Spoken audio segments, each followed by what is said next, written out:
Lola Rabbit. I think she was in like 2 cartoons. Either way, Wow, she's real. And then, on top of that... He's dating a very attractive rabbit. Yeah. Hello, Scout friend Jessica. Hello. How be ye? Good. You? Excellent, thank you. Are you ready to go? Yeah. All right, then. Hi, this is Scout. And William. From Hypermentilating. The podcast. A show that follows life and change through the eyes of a father and a daughter. Join us as we find our way together. There you go. Finding our way. Mm-hmm. Still working on it. Yep. So first we have... Getting there, though. Well, if people can hear tick, tick, tick, tick, tick in the background, that's Madish. Oh, yeah. Madish has joined us to be a non-participant, but he is here, listening in. Okay. Topic number 1 of the day. How many outfit changes a day is acceptable socially? So, 1. See... 1. I have a much different opinion because I am a outfit changer. That's for sure. I change outfits quite a bit. I'd probably say like 2 or 3 a day minimum. Yeah, minimum. Scout fits. Yeah, I like to change quite a bit of outfits throughout the day, but that's such okay. a good name, Scout Fit. Yeah, but that's okay. It is okay. I'm honestly not even that mad Whatever about it. Whatever makes you happy. I should have named my TikTok account Scout Fits. Because there was a trend a while ago where people would name, like, their secret accounts and stuff. Mm-hmm. Like, Ari's is Sorry for Party Rockin'. Like, the song, Sorry for Party Rockin'. That's hers. But I could never find any good ones for mine because... The complex world of a 13-year-old girl. Yep. Because I couldn't... Nothing goes with Scout. Like... Scout. Yeah, but... Let it on. Yeah. That one's not good. But yeah, all right, sidetracked. Get back on track here, child. How many outfit changes a day is acceptable? I'd probably say 5. 5 or 6. I didn't know what to say to this, man. Why? Why? There is no amount that's unacceptable. Like, if you're some weirdo who needs to change your clothes 20 times a day, oh, well, if that keeps you from, keeps you on the straight and narrow, keeps you from going mental... Yeah, but I think anything above 7 is a little excessive. Oh, really? 7? Like, who are you trying to impress, you know? Dude, I think anything above 1 is excessive. Okay. You get up in the morning, you decide what you're going to wear, and that's what you wear. Yeah, but like... If you go and work out or something, you got a costume change there, all right, fair enough. Yeah, but like... Okay. So I'm going to say 2. Yeah, but say I wake up, right? And the pajamas that I fell asleep in. Yeah. But then I pick out my, like, morning, evening clothes. And then I have my dinner clothes. What do you mean your morning, evening clothes? Like the clothes that I wear in the morning and the afternoon. Or yeah, afternoon, not evening. Morning and afternoon clothes. Then I have my evening clothes, which is like for dinner and that kind of stuff. And then when we watch TV at night, I change into my comfy clothes. But those aren't the clothes that I fall asleep in. Dude, so in total, I wear like 4 things a day. Yeah. There's a lot of costume changes. Yeah, but I don't really find that, like, to be an issue. It's not an issue. Do not think it's an issue at all. I don't think there's a number that's acceptable or unacceptable. It's whatever makes you happy. Yeah. You can get into an area of twitchy weirdness, though. Like, if you're changing your costume 15, 20 times a day, 8, 9 times a day, that's probably reflective of some other issues. Yeah, but, like, even that, is there really a problem to that? I don't think so much in a 13-year-old girl, but if you're a grown person doing that, I think that, I don't know, unless you're on tour and it's part of your show, I'm not sure why you would want to change your costume 7, 8, 9 times a day. Because the people have already seen you in that outfit, and then it just feels old. But that's not really who you are. That's not really who you are. No, but you don't do it because the people have seen you. No. But that's part of the reason. But I also change just because I enjoy putting clothes on. Yeah, that's like, no, but I mean. But I also don't the idea that someone has seen me in an outfit for like 5 hours in a row. Since when? You change your clothes. You just like to try things on. You like to try different costumes. I totally get that. It's Even fun. if it's just changing my shirt or something. Yeah, but you don't do it for any other. You do it around the house. You don't. Nobody else sees you. You don't go. But it's more that I Dad, don't like the feeling. You've seen me wearing this now for 3 hours. I need to put something else on. No, it's just that I don't like the feeling of being in something for like longer than 5 hours, because then it just feels like it's like the time of that outfit has come and gone.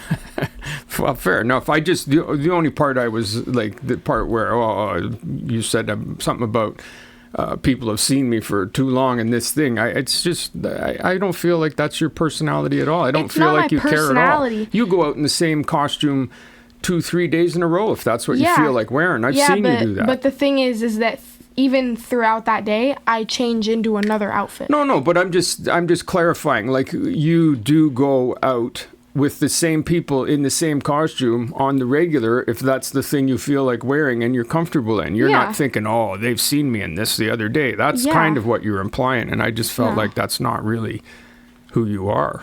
Yeah, it's not. No. Which is a good thing. Yeah. But yeah, I think that... You just like to change your clothes. You like to have different looks. You do that with your hair. Yeah. You'll change your hair 2-3 different ways during the day too. Yeah. It's just it's fun, I guess. Yeah, it is. I just enjoy doing it. My hair doesn't work for that. What hair? I guess people listening don't know that you don't have hair. Well, I have hair. Just kidding, guys. He has luscious locks. No, they're like 20 inches long. No. Golden hair. All right. All right. Now you're just veering off into weirdness. No, yes, I definitely do not have hair. Although this is. Yeah, you have a pretty good beard going. The beard's coming in. I feel kind of mysterious knowing that no one knows what we look like. Like, unless they're personal listeners. I mean, you're photogenic. You would come up all right on video. I really don't see any reason for anybody to be looking at me. We both talk, but only a camera's on me. Yeah, well, you can't be on you all the time, though, because you'll be doing costume changes, apparently. No, not during a podcast. I just sit down. No, you don't. Although you actually just did now. Yeah. You just took off one layer there. Yeah, you just like to mess around with clothes. It was really hot in the basement last night. Yeah, it was. I don't really see how that's germane to our conversation, but it was. Because people can relate to things like that. No, yeah. You figure? You figure? Mm-hmm. Is that what you figure, Irish? Yeah, I do figure that. All right. So, what are you getting at here? I'm costume getting at changes. More than 7 costume changes a day is highly excessive. Okay. I don't know where you come up with that number, honestly. Because more than 7 costume changes a day is like... Oh, then you got a problem? Then that's the next step is therapy? Yeah. Okay. 7, so that's the number. 7's the number. I mean, I can't even imagine changing my clothes 7 times in a day. Well... I wake up, I put something on, I'm not changing until it's the end of the day. Into a different variation of what you were wearing. Exactly, man. Exactly. I adhere to the Einstein philosophy of clothes. You pull open your closet and you have 7 shirts that are all the same. You have 7 shorts or pairs of pants that are all the same. Then you just reach in and grab the next one. You probably haven't worn actual pajamas in like 20 years. No. Longer. I didn't even remember the last time I wore pajamas. You're probably like 13 or 14. I don't even think then. I think I was probably like 8 or 9 when I wore pajamas. Actually, that's a lie. I do wear actual pajamas. I don't remember ever wearing pajamas. Probably when you were little. I think sometimes I had those long sweat panty pajama things. Yeah. Yeah, those are pretty comfortable. Or the onesies. Like when you're a kid. I never had a onesie. Onesies are peak. Never had a onesie. I have a onesie. I don't even know if I had a onesie when I was a kid. I guess I probably did. I don't know if they had onesies back in the day. I love my onesie. All right. Okay. Moving on. Topic number 2. Okay. I couldn't think of the word. I know there's a word for it, but like, irrational fear. Oh, there Finally. you go. Under pressure, you came up with it. Whew, Nice. Finally, that was really... That speaks well to your future. That was really annoying me. Way to go. Okay. What makes a fear irrational? So I kind of have a lot to say about this because I'd say that in the past I've had a couple, multiple tens of irrational fears. Okay. I rarely step on whatever you're saying, and now I'm doing it for the second time in this episode, and I apologize, but you did not have multiple. You had a couple of irrational fears. It's a joke. Wow. Obviously, I know that I don't have... Yes, obviously, I know I don't have irrational fears. I probably had one or two as a kid. You did. Everybody, I think, bumps into some irrational fears. I think that the only two fears that I have going in this moment right now, airplanes, like air travel, and heights. And those Haven't we had this conversation before? I feel like we have. But that's all right. Yeah, I feel like we have. But that's... what makes me think that is the airplane thing, because I don't think there's anything at all. We talked specifically about airplanes. Yeah, because there's nothing about being irrational about being afraid of flying. Nothing. It's a metal cigar going through the sky at 500 miles an hour at 30,000 feet. There is nothing irrational about thinking what am I doing? I was just pointing out the two fears that I have, not irrational, because heights and air travel are definitely not irrational. No. Those are reasonable fears. Yeah, there's natural reasons to be. Yeah. No, but so irrational fears. What's an irrational fear? Because that's your topic, right? An irrational fear. I think that the fear of insects is irrational. And I don't mean black widow spiders and vampire moths. I mean genuinely just your average cockroach on the ground. You're allowed to think it's gross. Yeah. You're allowed to think... Because it is. Yeah, you're allowed to be I don't want that in my house. Skittering over the floor. Yeah, you're allowed to think all of those things. But if you're, yelling at the top of your lungs and you're, standing on chairs. Terrified, that's another thing. That's a completely different thing. One time... we don't have to keep this in, but one time at home in Mexico, and we were cleaning out underneath the sink, and we found some. And so you were taking them outside because you didn't want to kill them, but... They were all babies. Yeah, they were babies. In all of the years we were in that house, that was the only time. It's crazy. They lived in the sewer, though, because the guy levered up the thing one time, and I saw them all down there. But we never had them in the house, except for that one time. Those little babies, and that's that. Yeah, and you found them. Yeah, and so I was hanging around you, hovering by you, like I always did with everything. Yeah. And...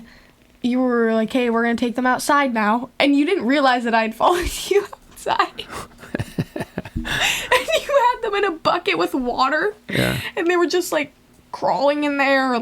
Some of them were drowned and others were still managing to crawl. And you threw them onto the grass. Yeah. Not realizing that into the dirt in the back corner. Not realizing that I was standing there. And they got all over me. And I went and took a half an hour shower. And I don't remember that. How did they get all over you? Because you didn't know I was standing there, and I was standing right where you were. It was my fault. I was standing right where you were going to throw the bucket. But how did I not see you? Because I snuck up completely. You were mid-throw. So how did I get the throw behind me, though? No, it was... you were, no, you were looking at the area. Yeah. But as you were mid-throw, I came in without realizing you were throwing it. Oh, you stepped into where they were all... Oh, it was completely on me. Oh, that's gross. I don't remember that. I blocked that out. Yep. Oh, that... But you never gave you a fear of cockroaches. No. Could have, though. For a while there, I was actually kind of scared of spiders, but I got over that.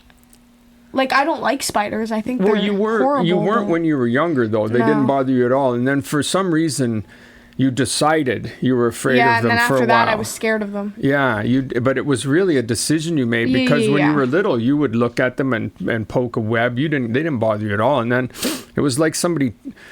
you heard you were, or you read somewhere, or you saw it, and you were like, yeah, spiders are scary. No, what had happened was I had read a book about spiders, and it was book on poisonous spiders, because we had to read it for school, because we had this thing called Scholastic, and you could read books online. So I read one about venomous spiders, and I was like, holy God, these things are terrifying. And then after that, I was scared of them. Yeah. But... it kind of just died down. Yeah, because it wasn't a real fear. It was manufactured. Yeah. But I think a lot of fears are manufactured. I think so too. Like you just, for whatever reason, you pick up a fear. Sometimes justified though. Like if a spider bites you, then you'd be afraid of spiders. Well, I when I was little, I wasn't scared of flying. But as I get older, I realize like, oh my God, we're literally like 20,000 feet in the air and in a metal cylinder with wings. Again, though, I don't. That one to me is like. No, I know, but all I'm saying is when I was younger, I didn't have the fear of flying until I realized you weren't aware that you shouldn't be doing it. But I think that what makes a fear irrational is something that, like, you don't really have a reason to be like afraid of it. Like now they have all these fears, like phobias that have names. Yeah. Like the phobia of cotton balls and the phobia of. Well, agoraphobia, all kinds of phobias, right? Yeah, like fear the phobia. Of crowds. Yeah, exactly. But that's reasonable. But like, although it's kind of irrational to have a phobia of that. I mean, irrational, right? It's not rational. Irrational is not rational. So the implication is that there's no real reason to be afraid of it. So yeah, if you're afraid of crowds, I mean, if it goes to the point where you can't go into a crowd at all, that's not so much irrational as it's something that, you know, it can be debilitating. It can hurt you in life, right? But I mean, it's not. I can see why you'd be afraid of crowds. I don't particularly love being in the middle of a crowd. That's what I was going to say. That I can understand irrational fears. Like I can get behind some of them, like the fear of compact holes, trypophobia. I don't get it. I don't have that fear. Oh, I get that one huge. But I can also see why someone would have it. Again, it's not irrational though. Why? Well, it's just the idea of being confined in a small space. No.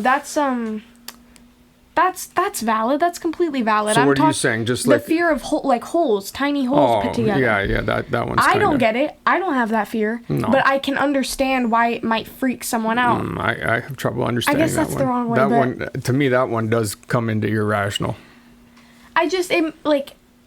Fears can be irrational, but I can also try and put myself in the person's shoes and see, okay, that might be creepy. Yeah. But like. For sure, but Heather and I were talking in the car about clowns. Like if you have the fear of lunch buckets or something. Okay, yeah. Well, I mean, no, but that's like people have these those are irrational fears, like the fear of stepping off a sidewalk, or I don't know, like there's all kinds of them, right? I like how you worded it originally on the thing. What makes a fear unnecessary? Like that's kind of like a lot of people are afraid of things. Like to me, that strikes a chord because a lot of people have fears that just are unnecessary. There's no reason to be afraid of that. So it's not a matter of rational or irrational because I get it. There's all kinds of fears along that spectrum, right? Yeah. Some that are justified, some that are not. But people are afraid of things. I liked how you worded it, unnecessary. Like people are afraid of things, and I think to myself, well, why? Why are you don't need to be afraid of that. It's a popcorn machine or it's a lamp. I was having a conversation similar to this with someone before we came here about irrational fears. And we were talking about clowns and we were like, oh, what do you think is an irrational fear? And they said, oh, the fear of clowns. But genuinely, I do not think that the fear of clowns is irrational. It has a full name, coulrophobia or something like that. I don't know how to pronounce it. But that's a genuine fear. Like, yeah, but I mean, not really. I don't know. There's people who have who are feared. They're afeared. There's people who are afraid of opera singers. I'm sure. Probably. You know, probably. That's not a rational fear. I think fear of clowns is not rational. They're just clowns freak people out because they're weird. They come running at you with their goofy makeup and their weird feet, getting all in your face and acting all, you know. And when you're a little kid, that can freak you out. In case anyone's wondering what I'm going to be for Halloween. A freaky clown. Yep. It's going to be pretty exciting. So what are we trying to do here? Okay. Irrational, rational, like... We're talking about what makes an irrational fear. What makes an irrational fear is something that should not freak you out. Like things that... Like everyday things that freak you out. Like that's irrational. I think that genuine things that are like actual fears, the fear of compact spaces, the fear of heights, airplanes, all understandable. Even the fear of spiders. Fire or whatever. Fire. Yeah. Water. All of it, I understand. Fear of ocean. Why wouldn't you be afraid of the ocean? The fear, but you were a scuba diver, so you wouldn't be afraid No, of I it. completely understand why somebody would be afraid of the ocean, yeah. All of that, I can understand. But if, like, even the fear of the dark, that makes sense. But if you're afraid of, like, textures, or you have a fear of long sleeve shirts, that's irrational. That's the kind of stuff that I would put into the irrational box. I mean, in a way, most fear is irrational. Like, fear should only pop up in a given moment if you're under threat, to me. Like, that's the only time you should really feel afraid, is if there's a direct threat in your immediate vicinity. And that fear kicks in because it's your life is threatened, your existence is threatened. That's fear to me. Everything else is just degrees of not rational. Honestly, that's my opinion. Because, like the ocean, if you're standing on the shore afraid of the ocean, that makes no sense to me. If you're in the ocean and you can't swim, well, you should be afraid. Right. So, like, that's why the fear of flying, I kind of am dismissive of it as being a fear, because you should be afraid of flying. Like, if you're in a tube going through the sky, and you want to start thinking about what you're doing, well, you probably are going to get scared, because you're completely doing something that it's just faith-based, essentially.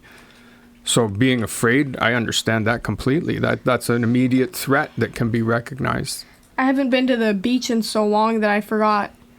Like, well, I didn't forget, but, like, I can totally understand why someone would be afraid of the, like, deep waters. Yeah. Like, for a while there, I so stupidly wanted to be a marine biologist. But why is that stupid? Because it makes no sense. I don't like being in open waters. Why would I want to be a marine biologist if I cannot be in big open waters? But see, there's a good example. I'm 100% not afraid of the ocean. But if I wade into the ocean and I'm swimming around and fish brushing up against me and everything, that freaks me out. Yeah. Like, I'm like, whoa, what was that? There's no question, man. There's no question. So, but that's not, I don't know. I guess that's fear. For kids' birthday parties and stuff, like, you know, they'd go on the little party boats to islands and stuff like that, and beaches. And I just remember being like, oh, this is so dumb. We're on a motorized vehicle in the middle of the ocean. We can't see land anywhere around us. And I'm on a boat with people, half the people probably can't even swim on this boat. Mm-hmm. There's probably 3 lifeboats and drunk people everywhere. Yeah. And I just remember thinking, like, this is so dumb. This is so dumb. What am I doing? Yeah. Well, but I wanted to be a marine biologist. I think it would be cool. John Steinbeck. Isn't he the one that... He was always writing about marine-based things. American writer. You know what I will always stand by? Cannery Row. The Loch Ness Monster. He's a great writer. No one can tell me that the Loch Ness Monster isn't real. All right. We can save that for some other weirdness. Well, we've already talked about it. Okay. Okay. Now. I don't know what we accomplished there, but... You know what? It was a fun conversation, so I don't really care. It was a fun conversation, so... Oops. Change happens. All righty. Oh, I don't know why that didn't work. There we go. Still isn't... Oh, there. What makes a fear? Just kidding. Do you remember learning how to swim? There it is. Oh, you're asking me? Yeah. I do and I do not. I have snatches of it because my mom was great as far as making sure all of us, myself and my sisters, learned to swim from, like, you know, just out of the womb. So we started out in the little wading pool, and we would just splash in the water, and we got our little badges for that. And then every year we would, or whenever we passed to the next level, we'd move up and we'd learn more and more skills. For me, learning to swim was hugely a result of training from the time before I remember, right? Yeah. So I do remember, though, being like 4 or 5, probably it would be my earliest memories of being in the water, and learning how to do things, and learning, but in a good, safe environment. Yeah. So I felt totally safe. And then I remember as I got older, learning the different strokes, side stroke, backstroke, two different backstrokes, front crawl, breaststroke, and having to do treading water and life-saving stuff and everything. So, yeah, for me it was kind of gradual. I don't really have a memory that's I didn't have like one person teaching me or anything like that. Right. Like, think about Madish's first experiences with learning to swim would be in the bathtub when I would sing that song I made up, and I'd dunk him underwater just as I'd go 1, 2, 3, and I'd blow on his face, and he'd squint his eyes shut, and then I'd dunk him under and bring him up, and he'd open his eyes and shake his head, and so he was never afraid of water. Same with you, except it was in the pool in San Pancho. I remember learning to swim. Yeah. I remember like our friend's house in San Pancho, they had a pool, and you'd like hold us by our stomachs, and you'd float us around. Mm-hmm. Like, I remember being 3 and not swimming, but like in the water. Oh yeah, you were in the water from the time you were, not far after way you were before born. I can form memories. Oh yeah, you were in the water at a few months old. Yeah, like and just floating around. I have such vivid memories of like kind of crawling up and down the steps. Yeah. And like pointing at little tiny crabs on the steps that had crawled there from the beach and stuff. Oh yeah, they always did that place. That's right. That's right. I forgot about the crabs. And you'd have to take them out for us because like a few of us wouldn't want to get in with them. Yeah, yeah. Like, I have very vivid memories of my first times in water that I can remember. That was when the first time I met Sid the kid. I remember being in the water with her when she was just a year or 2 old. Mm-hmm. And in that pool, actually, there. You guys all love the water, man. Oh, my God. You love the water. We were basically born in the water, like. See, for you, learning to actual swim, though, would more at Las Moras when we would. Yeah. Then we were actually. I could always, quote unquote, swim. Yeah, I could tread water, and and you had a front crawl. You could definitely. You were super comfortable in the water, and you could be trusted on your own in the water. I mean, before we even moved to Las Moras, you would trust Paws and I to get in the ocean and stuff like that. Like, kind of, if we were together and stuff. Yeah, no, you never weren't going in the ocean without me. No? No. When you were 4 and 5? I'm tripping. No, when you were 4 and 5, man, no way, not a chance. No. But I remember, when we were 4 and 5, we could be in the ocean. You could stand in the water with us, standing there with you, either me or your mother or somebody. Like, there's no way. Yeah. Yeah, there's no way you weren't. But I'm saying, blasting into the ocean. Like, but yeah, you were totally comfortable in the water. Exactly. Yeah. And then you're right. The first time that we learned to actually, like, you guys at that age could mess around in the pool, but it wasn't there was always somebody was there. An adult was always there. Of course. And then you're right. When we first learned to actually to become a strong swimmer. Yeah, I was where you started. So we were probably 6, maybe 5 and 6. Yeah. Where you started to really okay, this is how you do it. We're gonna go side to side, like front crawl. Yeah. You guys, we never really did many other strokes, but there's 2 different types of kid in Mexico. The kids that did natación, I don't know the word in English. It's like swimming school, I guess. Yeah. There were those kids that had literal classes every day. Mm-hmm. And then there were the kids that either taught themselves or just couldn't. Yeah. It was weird. It was such a distinction. There was always those 2 kids. Yeah. There's a crazy number of people don't swim, right? Yeah. There you go. There we were talking about that. That's the fear of the water, right? Yeah. But that's definitely legit. If you can't swim, the water is a hugely terrifying place. Yeah, for sure. And for good reason. Water trumps all. Fire. It really does. Unless it's a grease fire. Really, that does not help. That's true. That's true. You don't want to chuck water on that. Yeah, no, water definitely trumps all. There's no question. Yeah, so that so how did you do? What do you remember about that then? You learned so young, same as me, that as far as change goes, you don't even really. I don't remember a time I wasn't really in the that's water. the thing. It was like imagine if you couldn't swim and you learned when you were older and like I knew people like that. We had a pool growing up, right? Mm-hmm. And I can't remember who it was. This happened a few times, but there's one in particular and I can't remember who it was exactly, but they couldn't swim.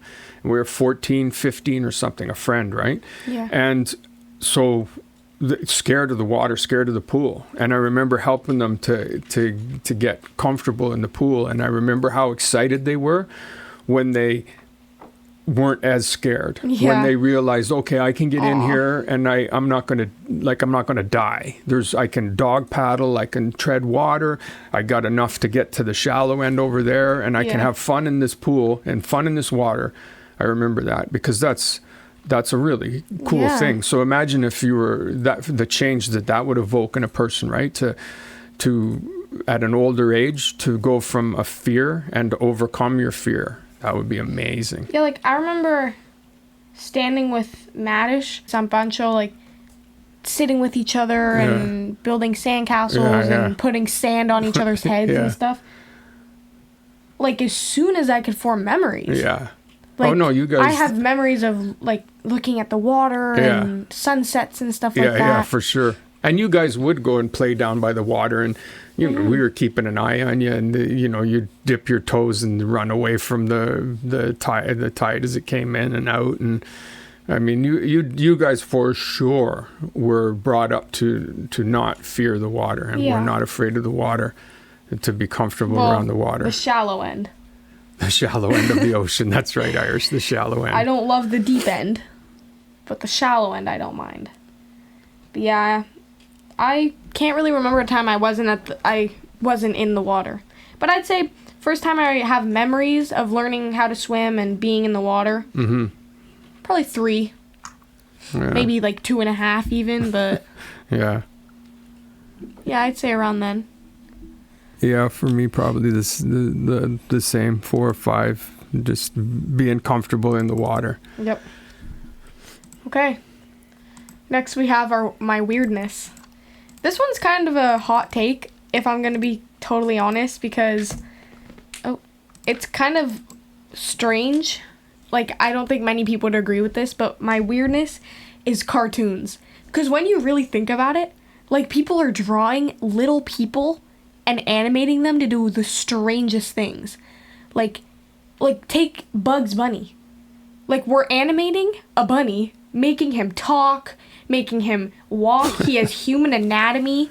He has other animal friends. He's dating a very attractive female rabbit that ties her hair. What Bugs Bunny are you watching? Lola Rabbit.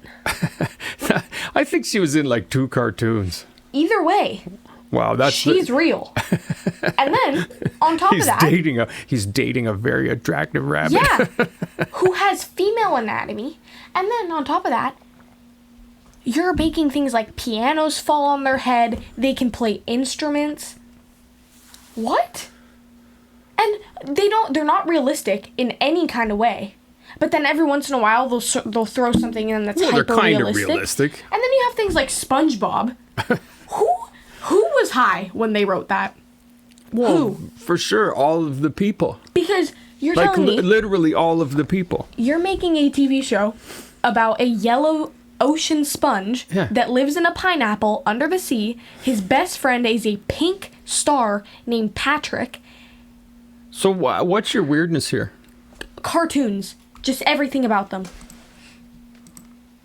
They're weird to you. They're not weird to you?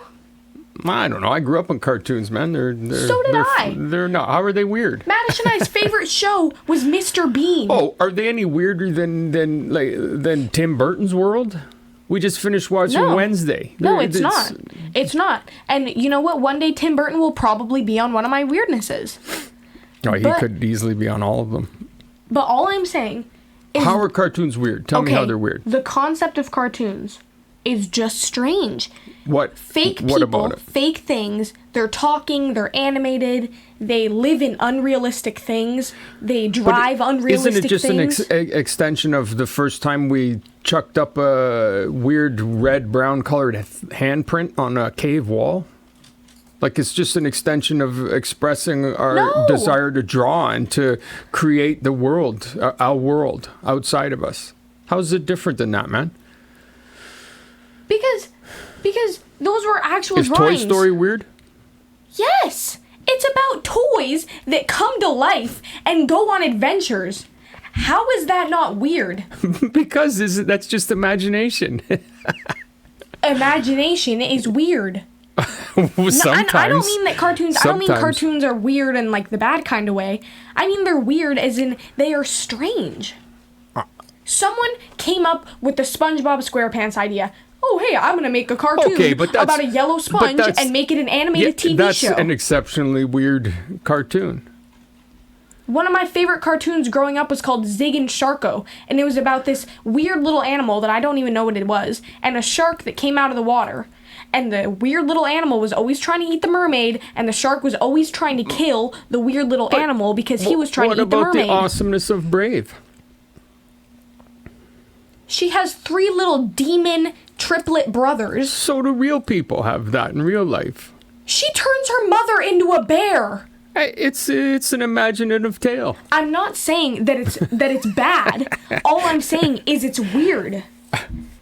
She goes to a witch that only appears sometimes, feeds a poisonous thing to her mother. That's a different thing now. That's got nothing to do with that's nothing to do with the animation. You could do that with any book you read, and you could go, "Oh man, what's with these weird books? What's with Stephen King?" Yeah, you could. But right now we're talking about cartoons. Okay, but you're not. You're specific. I just said Brave is a cool cartoon. It is. Okay. It's also weird.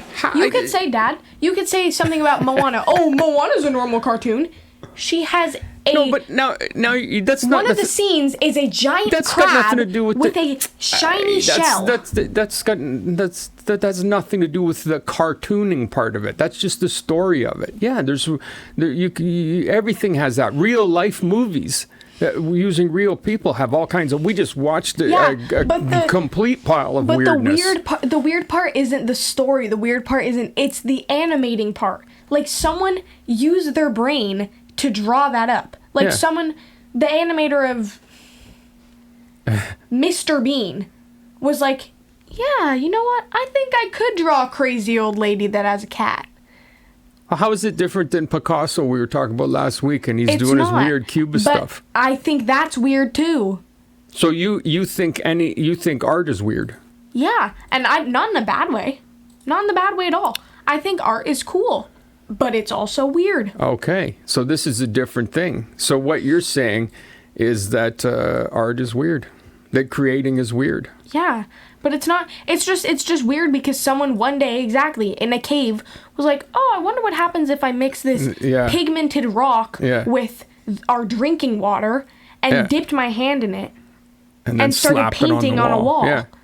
That's weird. I bet the person that did that first was the outsider of the family. So you would have been sitting there looking at them and been like, what's Grog doing? Yeah, I would have been like, this freak. Why is he out there killing the dinosaurs? So you wouldn't have jumped up and slapped your hand in the gunk and slapped some prints on the wall? Probably not. No, think about it though. I would have. You really? I'm sure you would have. No, I probably would have too. Yeah. But we're weird. I mean, you might be. Yeah, sure, Dad. Sure, Dad. Okay, daughter. You live in denial. Denial is a river in Egypt. Well, somebody had to say it, didn't they? Yep. All right, then. Okay. Despite all that, I still love you very much. Did you change my mind? Did you change my mind on what? The cartoons are weird? Yeah. Cartoons are awesome. People are weird. I'm not saying they're not. But you used one of the weirdest cartoons ever as a... You used two of the weirdest cartoons. Which? Toy Story. Yeah. Toys come to life. They drive cars. They hide in people's bags. They sneak into garbage trucks. One of the oldest tropes used over and over is that toy soldier dude who comes to life. What's that called? The Christmassy thing, huh? You know the toy soldier dude. Man, what's his name? No, I don't. Yeah. It's a famous story. You've seen a play of it. The Nutcracker? Yeah, the Nutcracker, man. That's hundreds, thousands, whatever of years old. The idea that some child's toy comes to life. That's all Toy Story is. Yeah, I guess, but like it's still strange. And then you use the weirdest Disney princess movie ever made. Brave? She feeds a poisonous biscuit to her mother to turn her into a bear. She's the coolest character in the history of cartoons. You know how I feel about Brave. It's my favorite Disney princess movie. Merida, man. It doesn't get any cooler than her. Dad, I had like 3 of her dresses growing up. Oh. I have nothing against her. But all I'm saying is that you should aspire to be Merida. You chose the strangest Disney princess movie. You should be learning how to ride a horse while you shoot arrows and you can tame bears. Okay, Dad. Huh? Tame bears. Oh, I would be bragging about you. Oh my God, I'd be bragging about you. Good to know you don't already. I'd be like, oh, my kid, she can ride a horse and shoot arrows and tame bears, and she does all of that and 20 costume changes a day. That one scene where they're all trying to get her attention, all the guys, and she gets up and shoots the arrow right through the bullseye. Yeah. Those guys, those derpers. Oh my gosh. All right, Miss Kajang. I love you. I love you. Episode the 45th. Are we going to go have a tea time? Yeah, why not? Okay. I love you. I love you very much. Next week. Next week. Mm-hmm. Mm-hmm.